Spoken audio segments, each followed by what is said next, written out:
আসসালামু আলাইকুম। আমার একটা ইচ্ছা আছে, দুঃখিত।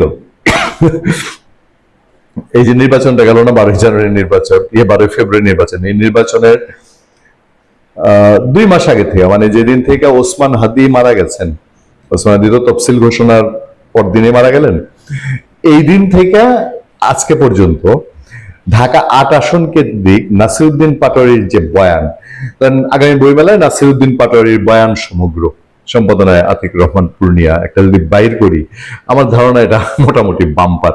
সোশ্যাল মিডিয়ায় তার রিল বেচা খুব পাওয়া যায়, সুযোগ সুবিধা পাওয়া যায়, সুতরাং আর সেও মনে হয় মজা পায়। হাসনাতের তো ফেসবুক ইনকাম জানলাম না, পাটোয়ারিটাও একদিন জানা যাবে। এমন এমন ব্যাফাস কথা কইছে, এমন এমন আজগুবি কথা কইছে, এবং তারও আগের থেকে যদি ধরেন এনসিপির যে কি জেলা সমাবেশ নাকি একটা, ওই যে আপনার গোপালগঞ্জে গিয়ে যে ছেঁচাটা খাইলো, কি একটা কর্মসূচি ছিল না, জেলা অভিযাত্রা, বা ইউনুস সাহেব যেটা গোছায় দিচ্ছিলেন, তো ওই সময় থেকেই ওই যে সালাউদ্দিন সাহেবদের কক্সবাজারে গিয়ে খোঁচায়, তারপরে বাবর সাহেবের নেত্রকোনা গিয়ে খোঁচায়, এই যে তার ডায়লগ গুলা, বয়ান গুলা, এগুলা নিয়ে নাসিরউদ্দিন পাটোয়ারি বয়ান সামগ্রী নাসিরউদ্দিন হুজ্জার কাছাকাছি চলে যাবে, যুগ যুগ মানুষ পড়বে আর বিনোদন পাবে।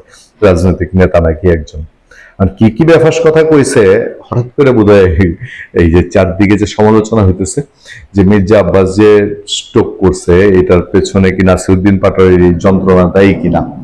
ক্ষমা চেয়েছেন নাসিরউদ্দিন পাটোয়ারি, দিয়েছেন অপ্রয়োজনীয় কথা আর না বলার প্রতিশ্রুতি, মানে এর মধ্যে যে বেশি বাচালামি বেশি যে করছে, এটা নিজেই কইছে যে আমি আর বাচলামি করবো না, আমি আর বাচাল থাকবো না। পবিত্র রমজান মাসের শেষ ভাগে, তাও আবার রমজান যেহেতু, হ্যাঁ, নফল ইবাদত শুরু করেছেন। বাপ রে বাপ, খবর কি নাসিরউদ্দিন পাটোয়ারি মুখ্য সমন্বয়ক, হ্যাঁ, নাসিরউদ্দিন পাটোয়ারি তিনি নফল ইবাদত শুরু করেছেন, এটাও সংবাদ। এবং প্রথম আলোর, মানে আমরা যেটাকে বলি যে সংবাদের লিড রিপোর্টের ইন্ট্রো লাইনটাই হচ্ছে, প্রথম আলোর মতো পত্রিকা ইন্ট্রো করছে এই লাইন দিয়ে, পবিত্র রমজান মাসের শেষ ভাগে নফল ইবাদত শুরু করেছেন নাসিরউদ্দিন পাটোয়ারি, এনসিপির মুখ্য সমন্বয়ক। নিজের অনাকাঙ্ক্ষিত ভুল ত্রুটির জন্য সবার কাছে ক্ষমা চেয়ে তিনি বলেছেন এখন থেকে অপ্রয়োজনীয় কথা এড়িয়ে চলবেন তিনি।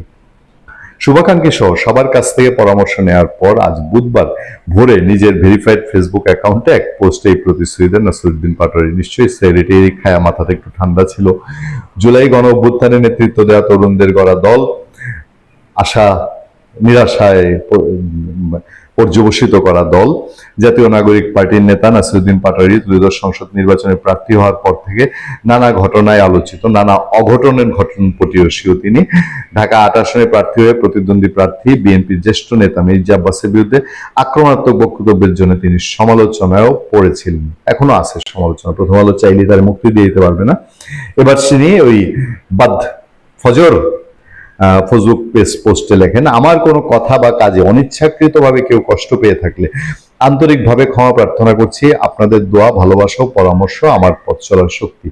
সিঙ্গাপুরে গিয়া, এই সিঙ্গাপুর ন্যাশনাল হাসপাতালে যদি অনুমতি পায়, প্রথমে আপনার মির্জা আব্বাসের ছেলের কাছে মাপ চাইতে হবে, তারপরে মির্জা আব্বাসের কানে কানে যদি কয় ভাই মাফ করেন, এরপরে মির্জা আব্বাস ভালো মানুষ, যদি মাফ করে দিয়া পরে আল্লাহর হাতে ছেড়ে দেয় যে আল্লাহ মাফ করলে মাফ, তাহলে বোঝা যাবে ঘটনাটা কি হয়। এবার রমজানের শুরু থেকে বিভিন্ন জেলায় গিয়ে তারাবি নামাজ পড়েছেন নাসিরউদ্দিন, বিশাল খবর। গতকাল ধানমন্ডির তাকওয়া মসজিদে কিয়ামুল লাইনের মাধ্যমে আধ্যাত্মিক যাত্রার এক নীরব সূচনা করার কথাও তিনি পোস্টে জানান। খুবই ভালো, এটা অ্যাপ্রিসিয়েট করি। এবং এই আধ্যাত্মিক লাইনে চলা ভালো, আধ্যাত্মিক লাইনের লোক খারাপ কাজ কম করে। এই যে গত 18-19 মাসে পাটোয়ারিরা যেগুলো আকাম করছে, যদি সেই আধ্যাত্মিক লাইনে থাকে, প্র্যাকটিসটা যদি একটু শক্তিশালী করে, তাহলে নিশ্চয়ই আপদ বাংলাদেশে কিছু একটা কমবে।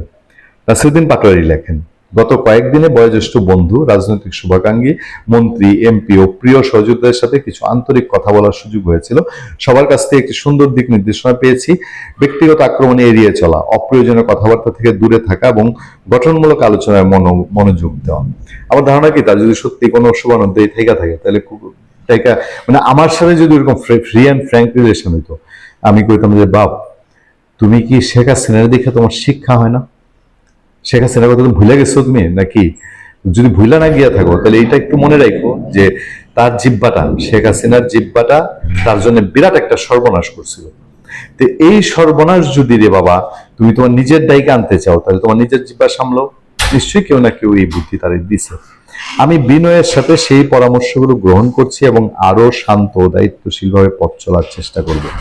রাজনৈতিক, অর্থনৈতিক ও সাংস্কৃতিক অগ্রগতির জন্য নিজের সামর্থ্য অনুযায়ী কাজ করে যেতে চাই, প্রতিশ্রুতি দেন এই তরুণ রাজনীতি। আচ্ছা, এই যে সরি কইছে, হ্যাঁ, এবং সে আর কোনোদিন উল্টাপাল্টা কথা বলবে না, যে মুসলেখা দিছে, সবার কাছে ক্ষমাও চাইছে, দেশবাসীর কাছে একটু ক্ষমা চাবে। যে কথায় কথায় বলে আওয়ামী লীগ ক্ষমা চাক, আওয়ামী লীগ তার বোধোদয় হয় না। আমরাও বলি আওয়ামী লীগের বোধোদয় হয়েছে কিনা আমরা নিজেরাও সন্দিহান। আওয়ামী লীগ সিস্টেমের মধ্যে দিয়ে ক্ষমা চাক আমরাও বলি। তারা যে 19 মাস, পাটোয়ারি সাহেবরা আর কি, নাসিরুদ্দিন পাটোয়ারি সাহেবরা 19 মাস যে বাংলাদেশটারে জ্বালায় পুরায় খায়া ফেলছে, তাদের বস ইউনূস সাহেব জ্বালায় পুরায় খায়া ফেলছে, অন্যায় তো সহ্য করছে, তারা একটা টু শব্দ তো করেনি, বরং অন্যায় আরো করাইছে। তাদের প্রিয় শফিকুল আলম, তাদের মব পার্টি, এইটার জন্য তিনি কি ক্ষমা চাবেন? এই কয়দিনে বেকায়দায় পড়ছে, কারণ বিএনপির বিরুদ্ধে আর বেশি কইলে তো ডলা খায় কিনা, এটা একটু ওই ডিম খাইছিল না হাবিবুল্লাহ বাহার কলেজে, এবার আর বেশি কইলে ডলাও খাইতে পারে। এই ভয়ে হয়তো এখন একটু, যে আমি ভাই এখন আর বেশি যদি কই তাহলে তো ডলা খামো। পাবলিকের ভয় তো নাই। পাবলিককে যে 18-19 মাস জ্বালাইছে, সেই জ্বালানোর জন্য মাপটা একটু আল্লাহর রাস্তায় চায় নেন, দেখেন উপরওয়ালা মাপ করে কিনা। ভালো থাকবেন, সুস্থ থাকবেন। আপনার সাথে আমি আতিক রহমান, পূর্ণিয়া।